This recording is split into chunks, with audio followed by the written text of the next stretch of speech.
নেপালি ভাষা বিতর্ককে কেন্দ্র করে ফের উত্তাল শিলিগুড়ি মহকুমা আদালত প্রাঙ্গণ।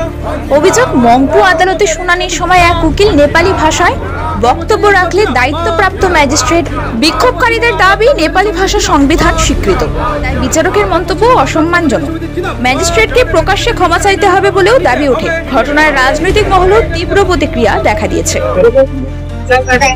কাল মংপু কোর্টের ম্যাজিস্ট্রেট শ্রীমতী অলকানন্দা সরকার কোর্ট চলাকালীন আইনজীবী এবং আমাদের আদালত কর্মচারী ভাইরা মানে নেপালি ভাষায় কথা বলছি, তখন উনি একটা মন্তব্য করে যে নেপালি ভাষায় কোর্টে কথা বলা যাবে না, তা নেপালের ভাষা।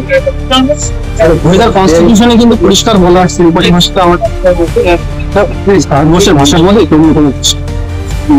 কনস্টিটিউশনে সেই অধিকারটা দেওয়া আছে। তা সত্ত্বেও একজন জুডিশিয়াল ম্যাজিস্ট্রেট কিভাবে এই ধরনের মন্তব্য করতে পারে? এবং এটা আজকে নতুন নয়, উনি এর আগেও কর্মচারীদের কুকুর বলে সম্বোধন করেছেন। উনি এখানে পোস্টিং ছিলেন, প্রিভিয়াস পোস্টিংটা ওনার এখানেই ছিল। এখানে উনি যথেষ্ট মিসবিহেভ করেছেন কর্মচারীদের সাথে। আমরা অনেক ভদ্রতার সাথে ওনার সঙ্গে ব্যবহার করতাম, সত্ত্বেও উনি এই সমস্ত আচরণ করে যেতেন।